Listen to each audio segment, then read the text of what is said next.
Encontros com animais selvagens podem começar como cenas comuns, uma saída de casa, um passeio em Yellowstone, uma competição de surf ou uma noite dentro de uma barraca. Mas, quando a distância segura desaparece e o instinto assume o controle, tudo muda em segundos diante de câmeras, celulares e transmissões ao vivo. De sustos impressionantes a casos que terminaram em tragédia, esses registros mostram ataques reais em que a natureza deixou claro que não existe controle absoluto. E é exatamente isso que você vai ver aqui hoje. Então, já deixa seu like, clica embaixo no botão de se inscrever e bora lá!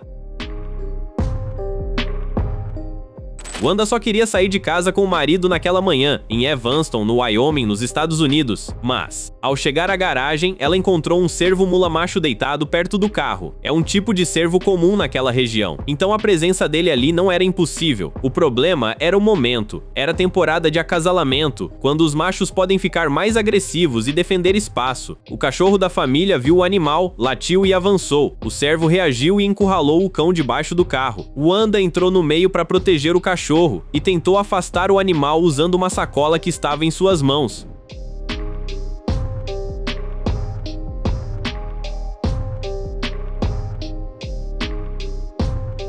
Em poucos segundos, a situação ficou grave. Wanda caiu no chão e teve ferimentos sérios. Daniel correu para ajudar a esposa e chegou a segurar o cervo pelos chifres, tentando controlar o animal. Ele também ficou ferido na região da cintura. Um entregador que passava pela vizinhança viu a cena e ajudou a colocar Wanda no carro de um vizinho, que a levou ao hospital. Depois, o cervo ficou por algumas horas no jardim da casa, até ser localizado por um agente de vida selvagem. Mais tarde, o animal foi sacrificado por esse agente, algo que gerou polêmica. Wanda continuou internada e antes de voltar para casa ainda precisaria passar por reabilitação. Um grupo de turistas caminhava numa passarela de madeira no Parque Nacional de Yellowstone, nos Estados Unidos. Cena de passeio tranquilo, até reparar no detalhe. A poucos centímetros dali, um bisão grande pastava ao lado da estrutura. É exatamente o tipo de aproximação que o parque tenta evitar. A orientação é manter pelo menos 23 metros de distância dos bisões. Eles podem parecer calmos, mas são fortes, pesados e conseguem correr mais rápido do que uma pessoa. Só que, quando o animal está parado, muita gente relaxa. O problema é que ele não precisa avisar duas vezes.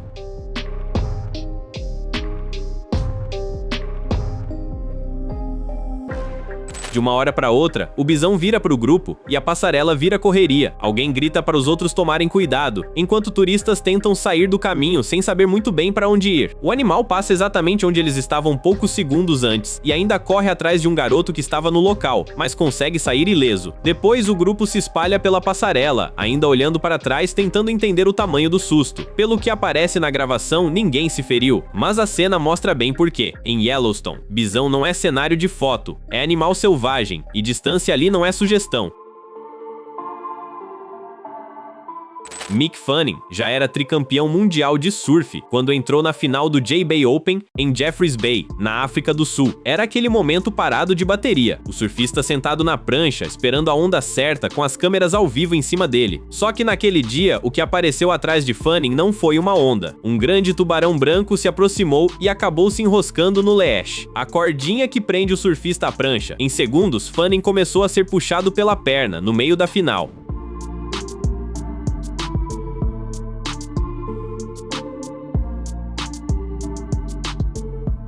A transmissão virou uma cena de sobrevivência. Fanning tenta se soltar, reage para afastar o tubarão e some por alguns instantes no movimento da água. O mais impressionante é que ele saiu dali sem ferimentos físicos graves. A prancha ficou com marca de dente, o lash apareceu mastigado e Fanning estava claramente abalado. Depois contou que sentiu como se estivesse sendo puxado para baixo. Enquanto isso acontecia, o outro finalista, Julian Wilson, chegou a remar na direção dele para tentar ajudar. A equipe de resgate apareceu em um jet ski e tirou Fanning da água. A competição foi interrompida na hora. A organização cancelou o restante da final e dividiu pontos e premiação entre os dois surfistas. Um ano depois, Fanning voltou para a mesma praia e venceu a etapa, mas aquela final em Jeffreys Bay continuou marcada pela imagem de um campeão mundial lutando para sair vivo do mar, ao vivo, durante a competição.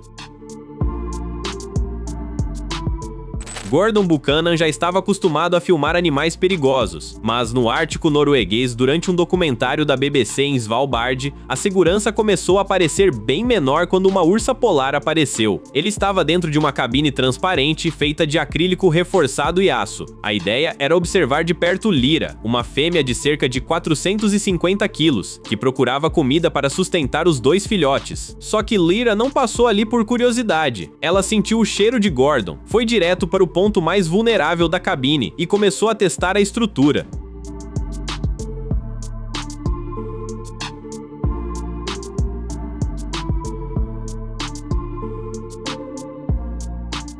Do lado de fora, Lyra empurrava, farejava e colocava o peso contra a cabine. Do lado de dentro, Gordon seguia filmando, preso em uma caixa transparente, com aquela proteção separando de um dos animais mais fortes do planeta. A investida durou cerca de 45 minutos. A cabine chegou a balançar, mas resistiu, e ninguém se machucou. Mesmo assim, a gravação teve consequência. As autoridades de Svalbard multaram o responsável pela logística por perturbar a vida selvagem local. Para elas, colocar um humano ali como atração gerou estresse desnecessário para Lyra e poderia ter acabado muito pior se a estrutura cedesse.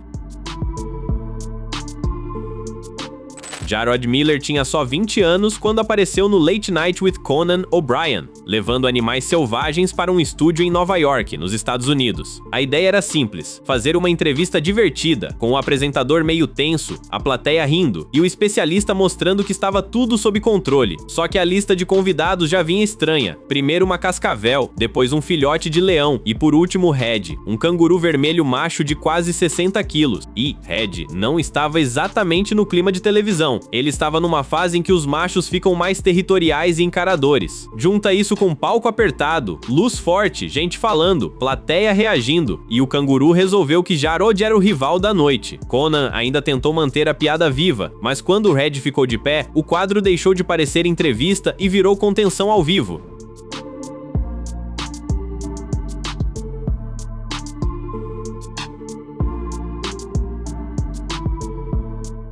Jarrod segura a guia e tenta não perder o controle, enquanto Red avança, agarra e tenta usar as patas traseiras. Conan, que até ali estava mais na esquiva, acaba entrando no meio para ajudar, já com a cara de quem percebeu que o roteiro tinha ido embora. A confusão só termina quando um assistente entra no palco e puxa o canguru pela cauda, um jeito de desequilibrar o animal e impedir golpes mais fortes. Apesar do susto, ninguém saiu ferido, nem Conan, nem Jarrod, nem Red. A entrevista acabou inteira, mas com uma lição bem prática para aquele estúdio. Canguru de quase 60 quilos talvez não combine tanto com sofá de talk show.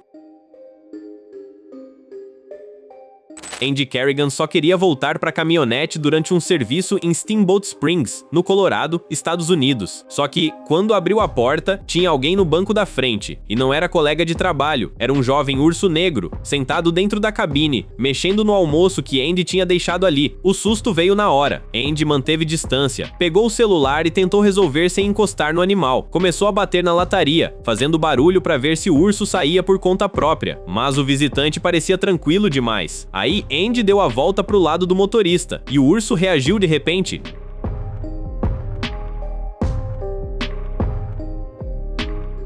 Andy caiu de costas no chão com o susto, mas levantou sem se machucar. Depois, pegou uma tábua de madeira na parte de trás da caminhonete e aumentou o barulho, batendo no ar e no veículo para afastar o animal. Dessa vez, funcionou. O urso saiu pela porta, correu para a área verde e desapareceu. Ninguém ficou ferido, nem Andy, nem o urso. No Colorado, esse tipo de encontro não é tão impossível assim. Ursos negros podem procurar comida fácil e até entrar em carros destrancados. Nesse caso, o almoço ficou dentro da história pelo susto que deu.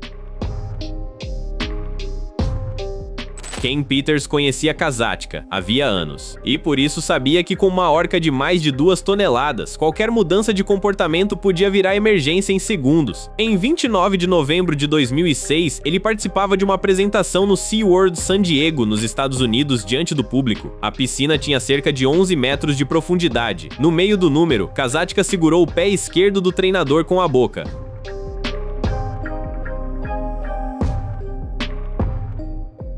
A partir dali, já não era mais apresentação. Ken foi levado para o fundo em 2 momentos, ficando submerso por cerca de 1 minuto em cada um. Mesmo nessa situação, ele conseguiu fazer algo decisivo. Tentou manter a calma e acariciou as costas de Kasatka, usando o treinamento que já conhecia, em vez de brigar contra a força dela. Foram vários minutos de tensão até a orca soltar o pé dele. Ken nadou até a borda e foi retirado da piscina. Ele sobreviveu, mas saiu com o pé esquerdo fraturado e vários ferimentos causados pelos dentes da orca. Anos depois, o vídeo interno do incidente veio a público e reacendeu críticas sobre a segurança no SeaWorld e sobre orcas mantidas em cativeiro.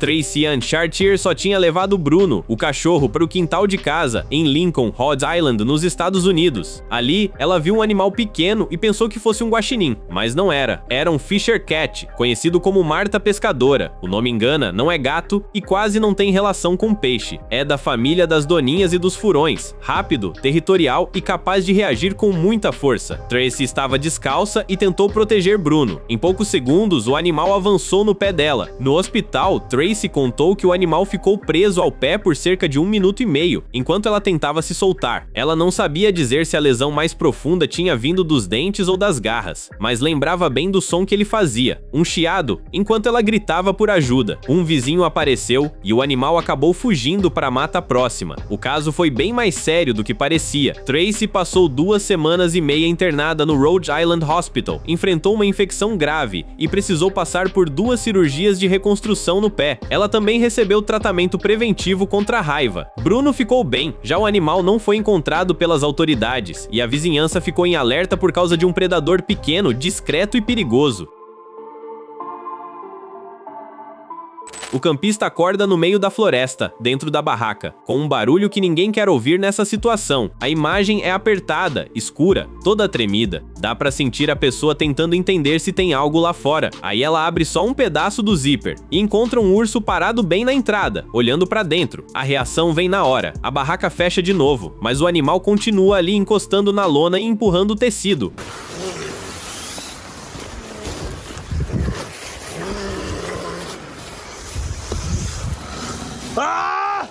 Só que essa visita assustadora, apesar de bem aterrorizante e de supostamente o homem conseguir se livrar do urso, tinha um detalhe importante: ela não aconteceu de verdade. O vídeo foi publicado em outubro de 2023 pelo canal ucraniano DopDoc, e o urso foi criado com computação gráfica e efeitos visuais. A cena funciona porque junta câmera tremida, som abafado e uma reação de medo bem convincente. Mesmo assim, muita gente caiu. Um influenciador chegou a usar o trecho sem autorização para fingir que tinha passado por aquilo, mas foi exposto e removeu essa parte do vídeo. Ninguém se machucou, o susto foi grande, mas o urso na prática nunca saiu do computador.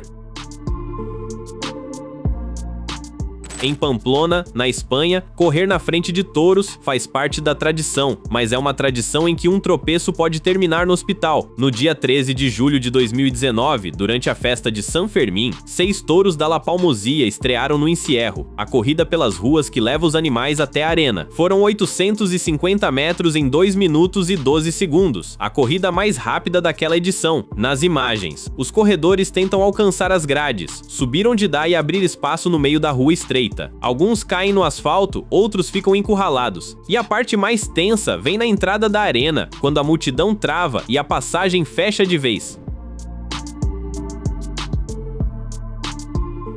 Apesar do susto, ninguém foi atingido pelos chifres naquele dia. O saldo oficial foi de 5 pessoas levadas ao hospital, com machucados na cabeça, nos braços e no peito, principalmente por quedas e pisões durante a correria. Na chegada à praça, os profissionais que já ficam posicionados ali usam capas para afastar os touros dos corredores caídos e levar os animais para os currais. A corrida de touros de Pamplona é famosa no mundo inteiro, mas não tem nada de passeio turístico. Desde o início dos registros oficiais, em 1910, 16 pessoas não resistiram ao evento. Em 2019, naquele dia específico, a velocidade dos touros transformou poucos minutos em caos e o atendimento ficou concentrado nos feridos. Rufus não é o tipo de touro que você olha e pensa, dá pra resolver na conversa. Ele vive na Lothridge Ranch, em Prairie Grove, nos Estados Unidos, e já ficou conhecido na internet por esse temperamento nada calmo. O dono, Brent Lothridge, costuma mostrar a rotina dele com bom humor, mas deixa uma coisa bem clara: Rufus é perigoso de verdade. E, nesse dia, quem entrou no caminho dele foi o próprio veículo da fazenda, um Polaris Ranger, encarando um touro de cerca de 1.300 quilos.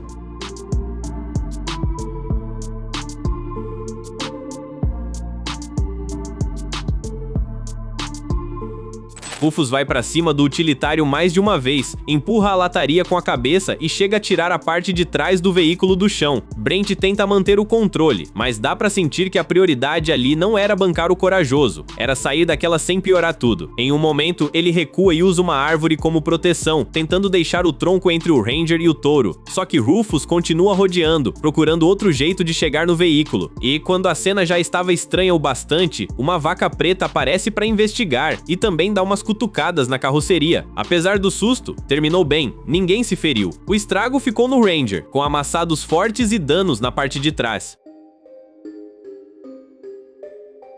Timothy passou 13 verões tentando provar que conseguia viver perto dos ursos pardos no Katmai National Park, no Alasca, Estados Unidos. Ele filmava os animais de muito perto, falava com eles e via aquilo como uma missão de proteção. Só que, para os guardas do parque, a situação ficava mais perigosa a cada temporada. Em outubro de 2003, Timothy decidiu ficar mais uma semana no acampamento com a namorada, Amy, uma assistente médica de 37 anos. Ele queria encontrar uma de suas ursas favoritas, mas aquela era uma época delicada. Muitos ursos já se preparavam para o inverno, e outros passavam pela região com fome. O casal estava perto de trilhas usadas pelos animais e de uma área com salmão. Nos diários de Timothy, Amy aparecia com medo e desconfortável ali. Naquela noite, a câmera dele estava ligada, mas com a tampa cobrindo a lente. O que ficou não foi imagem. Foram cerca de 6 minutos de áudio dos momentos finais do casal, uma gravação que nunca foi divulgada ao público. No dia seguinte, o piloto que iria buscá-los encontrou o acampamento destruído e chamou os guardas. Timothy e Amy não resistiram. Depois, a história virou o documentário Grizzly Man. O diretor Werner Herzog ouviu a gravação com fones e aconselhou a responsável pela fita a nunca escutar aquele conteúdo. A tragédia também reforçou uma regra do parque: campistas precisam mudar as barracas de lugar depois de alguns dias, para evitar que os ursos se acostumem com a presença humana. Durante a operação no local, 2 ursos também foram mortos.